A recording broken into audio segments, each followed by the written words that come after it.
So hello pharma family, कैसे हैं आप लोग। आई होप आप सब अच्छे होंगे। सो गाइज, हमने बायोकेमिस्ट्री की सेकेंड यूनिट स्टार्ट कर दी और सेकेंड यूनिट में हमारा आज ये तीसरा पार्ट है और इसमें हम पढ़ेंगे अपना दूसरा टॉपिक जो क्या है हमारा सिट्रिक एसिड साइकिल, या फिर हम इसको क्रेब्स साइकिल के नाम से भी जानते हैं।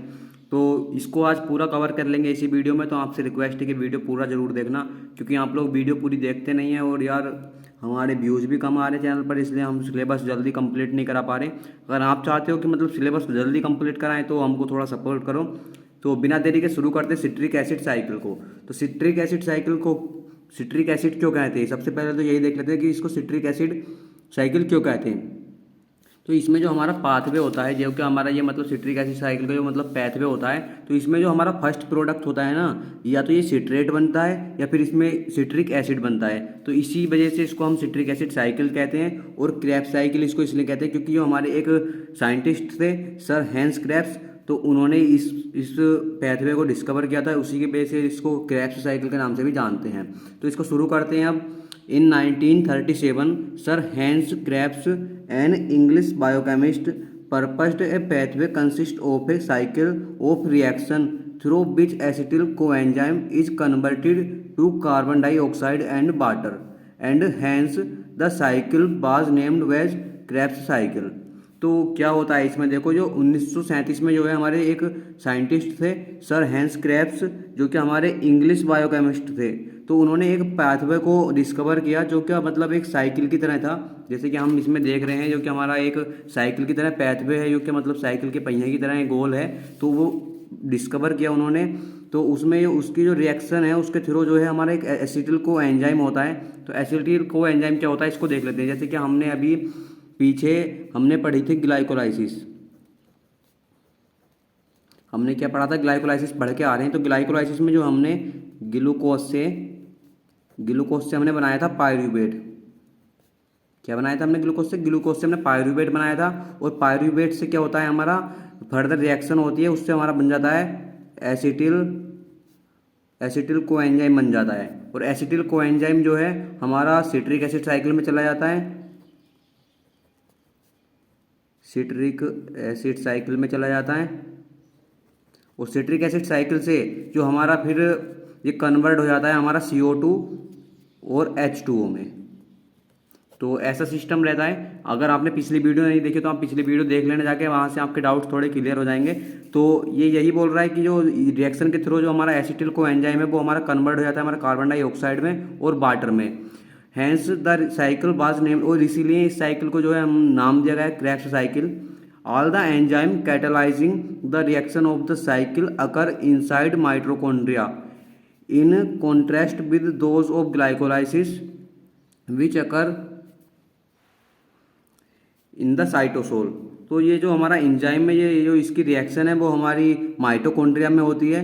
तो माइटोकॉन्ड्रिया में होती है, जबकि जो हमारी ग्लाइकोलाइसिस थी उसका जो मतलब पैथवे था, उसकी जो साइकिल्स थी वो हमारी साइटोसोल में होती थी।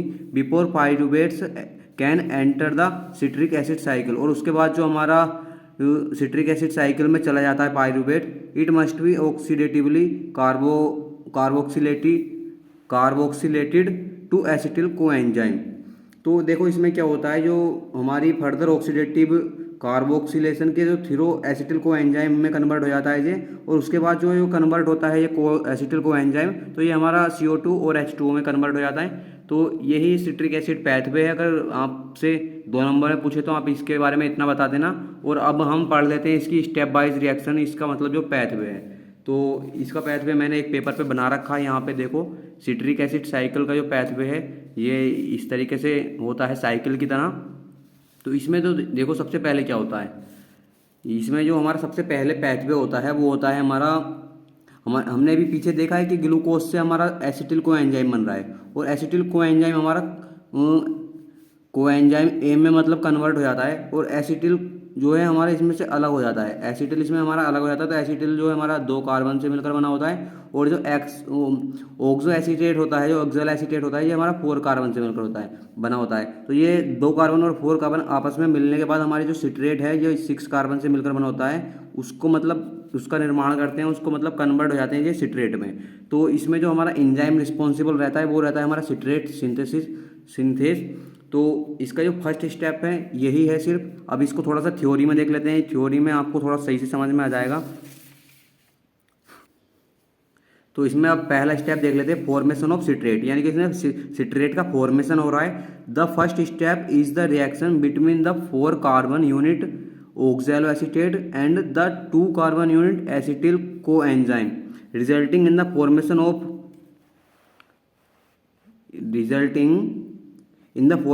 citrate and coenzyme a catalyzed by citrate synthesis the coenzyme a formed in this reaction is recycled। तो देखो इसमें क्या होता है, ये हमारा सबसे पहला ही स्टेप होता है। और इस रिएक्शन में क्या होता है, जो हमारी 4 कार्बन की यूनिट होती हैं, जो कि 4 यूनिट होती हैं हमारी कार्बन की ऑक्सैलो एसीटेट की, और 2 यूनिट जो होती है कार्बन की एसिटिल कोएंजाइम की, तो ये आपस में जुड़कर सिट्रेट बना लेते हैं और एक कोएंजाइम बनता है, जो कि हमारा कोएंजाइम बनता है वो हमारा अलग हो जाता है, resulting in the formation of citrate and coenzyme.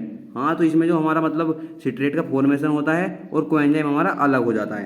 तो अब देख रहे हैं the catalysed by citrate synthesis, यहाँ पर जो एंजाइम रिस्पॉन्सिबल होता है तो वो जो होता है हमारा सिट्रेट सिंथेसिस होता है। The coenzyme A formed in this reaction is recycled. तो और इसमें जो होता है, जो हमारा कोएंजाइम होता है वो रिसाइकल्ड होता है, मतलब दोबारा से यूज होता रहता है। तो यही है इसका फर्स्ट स्टेप। अब सेकंड स्टेप देख लेते हैं इसमें। अब जैसे कि इसमें सेकंड स्टेप आ जाता है हमारा ये वाला, सिट्रेट से हमारा आइसोसिट्रेट बन रहा है। जब सिट्रेट से आइसोसिट्रेट बनता है तो उसमें जो है हमारा वाटर का हाइड्रेशन भी होता है और डिहाइड्रेशन भी होता है, यानी कि वाटर हमारा कंज्यूम भी होता है और वाटर हमारा इन्वेस्ट भी होता है। और इसमें जो हमारा एंजाइम रिस्पॉन्सिबल होता है वो होता है एकोनिटेस, और इसी से हमारा जो सिट्रेट आइसोसिट्रेट में कन्वर्ट हो जाता है। अब इसको भी देख लेते हैं हम थोड़ी थ्योरी में। जैसे कि अब 2 स्टेप आ जाता है हमारा second step, formation of isocitrate by cis aconitate. तो इसमें क्या होता है देख लेते हैं, the isomerization of citrate to isocitrate. तो देखो सिट्रेट से आइसोसिट्रेट बनने में कुछ नहीं हो रहा, सिर्फ उसमें आइसोमराइजेशन होना है, उसमें सिर्फ आइसोमर हो रहा है बाय एकोनिटेस। और किसके द्वारा हो रहा है, वो हमारे एकोनिटेस उसके एंजाइम की रिस्पॉन्सिबिलिटी में हो रहा है, अकर इन 2 स्टेप, और वो 2 स्टेप्स में हो रहा है with the formation of cis aconitate as an intermediate. तो इसमें क्या होता है, एक इंटरमीडिएट भी यूज होता है जो कि हमारा सिस एकोनिटेट है। This formation of isocitrate involve both dehydration and hydration. और ये जो फॉर्मेशन हो रहा है हमारा आइसोसिट्रेट का, इसमें जो है हमारे दोनों चीज़ें हो रही हैं, उसमें डिहाइड्रेशन भी हो रहा है और हाइड्रेशन भी हो रहा है। The result is an interchange of hydrogen and a hydroxyl group. और इसमें जो इंटरचेंज होता है वो हमारे हाइड्रोजन और हाइड्रोक्सिल ग्रुप का होता है इन दिस रिएक्शन। और इस रिएक्शन में जो है हमारा एक फ्लोरोएसीटेट एंजाइम होता है, जो कि हमारे एकोनिटेज को वो करता है, इनिबिट करता है। मतलब जब तक हमारा फ्लोरोएसीटेट एंजाइम हमारी रिएक्शन में रहेगा तब तक हमारी रिएक्शन कंप्लीट नहीं होगी, वो हमारे एकोनिटेज को इनिबिटर करता रहता है। तो जब ये हमारी रिएक्शन में नहीं होगा तभी हमारी रिएक्शन कंप्लीट होगी। तो सेकंड स्टेप में यही बोल रहा है जी। अब आते हैं हम अपने थर्ड स्टेप पर। देखो अब तीसरे स्टेप में क्या हो रहा है, आइसोसिट्रेट से अल्फा कीटोग्लूटारेट। तो इसमें क्या हो रहा है, हमारा एक NAD से NADH प्लस में कन्वर्ट हो रहा है। मतलब हमारा यहाँ पे क्या हो रहा है, ऑक्सीडेशन हो रहा है। ऑक्सीडेशन में क्या हो रहा है, हमारा NAD NADH में कन्वर्ट हो रहा है, और एक हमारी CO2 भी रिलीज हो रही है, मतलब डिकार्बोक्सिलेशन भी हो रहा है हमारा इस स्टेप में। और इसमें जो हमारा एंजाइम रिस्पॉन्सिबल है वो है आइसोसिट्रेट डिहाइड्रोजिनेस।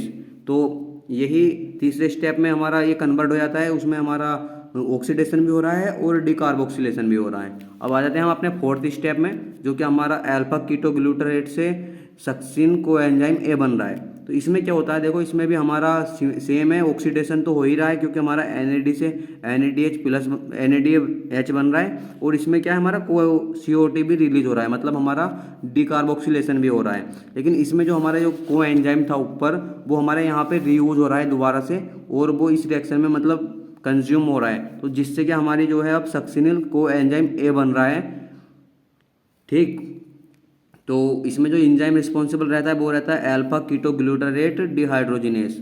अब हमारे 4 स्टेप कवर हो जाते हैं यहाँ पर। अब 5वां स्टेप आता है। अब 5वें स्टेप में क्या होता है, हमारा सक्सिनल कोएंजाइम ए से हमारा सक्सिनेट बनता है, जिसमें कि हमारा जो कोएंजाइम ए हमने यूज किया था वो यहाँ से रिलीज हो जाता है। तो जैसे कि सक्सिनल कोएंजाइम ए है वो यहाँ से रिलीज हो जाता है, तो वो हमारा बन जाता है अब सक्सिनेट। और इसमें क्या होता है, हमारा जीडीपी से जीटीपी में कन्वर्ट होता है। मतलब जीडीपी, आपने एटीपी और एडीपी तो सुना होगा। एटीपी का मतलब एडिनोसिन ट्राइफॉस्फेट और एडीपी का मतलब एडिनोसिन डाइफॉस्फेट। तो जीडीपी का मतलब क्या होता है, यहाँ पर गुआनिन डाइफॉस्फेट होता है और जीटीपी का मतलब होता है गुआनिन ट्राइफॉस्फेट। तो यहाँ पे जो जीडीपी है वो जीटीपी में कन्वर्ट हो जाती है, यानी कि उसे एक फोस्फेट की ज़रूरत पड़ती है। तो फोस्फेट कहाँ से मिलता है हमको, एटीपी से एक फोस्फेट मिलता है जीडीपी को, और जीडीपी हमारी जीटीपी में कन्वर्ट हो जाती है। और इसमें जो हमारा एंजाइम रिस्पॉन्सिबल रहता है वो रहता है हमारा सक्सिन कोएंजाइम सिंथेटेस। तो ये हमारा स्टेप कवर हो जाता है। अब नेक्स्ट देख लेते हैं हम, जैसे कि हमारा सक्सिनेट है। अब सक्सिनेट जो है हमारा नेक्स्ट स्टेप में फ्यूमेरेट में कन्वर्ट होता है, और उसमें भी हमारा क्या होता है, FADH2 में कन्वर्ट होता है, जिसमें कि हमारा एंजाइम रिस्पॉन्सिबल रहता है वो रहता है सक्सिन डिहाइड्रोजिनेस। अब हमारा और एक स्टेप और देख लेते हैं, जो हमारा लास्ट स्टेप है, जो कि हमारा फ्यूमारेट से मैलेट बनता है, जिसमें हमारा वाटर कंज्यूम होता है, और उसमें जो एंजाइम रिस्पॉन्सिबल रहता है वो रहता है हमारा फ्यूमेरस। अब फ्यूमेरस एंजाइम की रिस्पॉन्सिबिलिटी में हमारा फ्यूमरेट मैलेट में कन्वर्ट हो जाता है। और जो हमारी नेक्स्ट मतलब लास्ट रिएक्शन रहती है, जो कि हमारी मैलेट से हमारा दोबारा से वही बन रहा है ऑक्सैलो एसीटेट, तो उसमें भी हमारा ये क्या होता है, ऑक्सीडेशन होता है। NAD जो है हमारा NADH में कन्वर्ट होता है, और हमारा जो एंजाइम रिस्पॉन्सिबल रहता है वो रहता है हमारा मैलेट डिहाइड्रोजिनेस।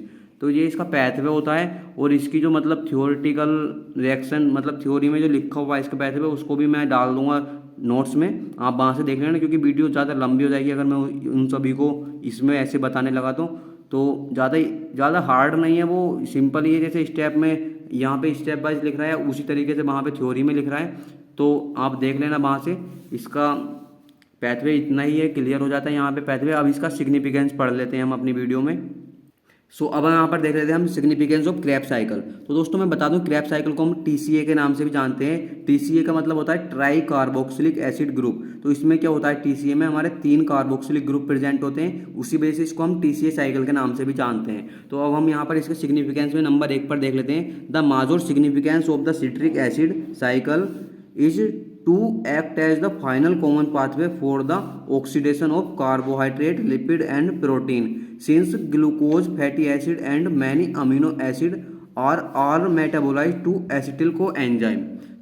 तो देखो इसमें क्या होता है, जो हमारा सिट्रिक साइकिल का जो एक माजूर सिग्निफिकेंस है वो क्या करता है, हमारे कार्बोहाइड्रेट, लिपिड और प्रोटीन के फाइनल कॉमन पैथवे के रूप में कार्य करता है। क्या करता है वो, हमारे कार्बोहाइड्रेट, लिपिड और प्रोटीन के जो है हमारे फाइनल कॉमन पैथवे में कार्य करता है। और क्योंकि जो हमारे ग्लूकोज हो गए, फैटी एसिड हो गए और मैनी मतलब कुछ अमीनो एसिड्स हो गए, तो वो क्या करते हैं, एसिटिल कोएंजाइम के लिए मेटाबोलाइज होते रहते हैं। तो ये इसका एक सिग्निफिकेंस होता है। और अब नेक्स्ट देख लेते हैं हम इसका दूसरा significance. The cycle serves as the mechanism by which much of the free energy liberated during the oxidation of carbohydrate, lipid and amino acid is made available। तो इसमें क्या होता है, यह साइकिल जो है ना उस मैकेनिज्म के रूप में कार्य करती है, मतलब उस मैकेनिज्म के तरह कार्य करती है जिसके द्वारा जो कार्बोहाइड्रेट हो गया हमारा, लिपिड हो गया और अमीनो एसिड का जो ऑक्सीडेशन के समय पे जो हमारी फ्री एनर्जी लाइब्रेट होती रहती है, तो उससे ज़्यादातर उपलब्ध कराया जा सकता है, उससे जो ना एनर्जी को ज़्यादातर लिया जा सकता है। तो ये उस तरीके से भी काम करता है। और अब देख लेते हैं हम इसका नेक्स्ट सिग्निफिकेंस। TCA साइकिल, यानी कि मैं बोल रहा था इसको हम क्रेब्स साइकिल को TCA साइकिल से भी जानते हैं, tri carboxylic acid. TCA cycle is of further significance since it has dual और amphibolic role, thus providing procedure compound for biosynthesis of other biomolecule मतलब जैसे कि अमीनो एसिड हो गए, फैटी एसिड हो गए या फिर ग्लूकोज हो गए। तो जो हमारी TCA साइकिल का जो है एक अधिक महत्व भी है, क्योंकि जो इसकी ड्यूअल और एम्फीफोरिक जो रोल होते हैं वो बायोमोलिक्यूल जैसे कि हमारे अमीनो एसिड या फैटी एसिड या ग्लूकोज हो गए, तो इनके बायोसिंथेसिस के प्रोसीजर या कंपाउंड को प्रदान करने में भी काम आते हैं। तो ये इसके हमारे सिग्निफिकेंस हो जाते हैं यहाँ पर। तो यहाँ पर इसके ये सिग्निफिकेंस हो जाते हैं कंप्लीट। और ये हमारा जो ग्रैब साइकिल का जो टॉपिक था वो भी हमारा यहाँ पर ख़त्म हो जाता है। इसके नोट्स मैं इसी लेक्चर के डिस्क्रिप्शन में डाल रहा हूँ, तो आप वहाँ से देख लेना। अगर कुछ डाउट हो तो आप कमेंट करना और वीडियो को लाइक करो। और यार हमारे बने के सब्सक्राइबर बहुत जल्दी कंप्लीट होने वाले हैं, तो जिस बंदे ने सब्सक्राइब नहीं कर रखा हो वो सब्सक्राइब भी कर दें, हमको थोड़ा मोटिवेट मिलता है। तो थैंक यू इसके लिए, मिलेंगे जल्दी।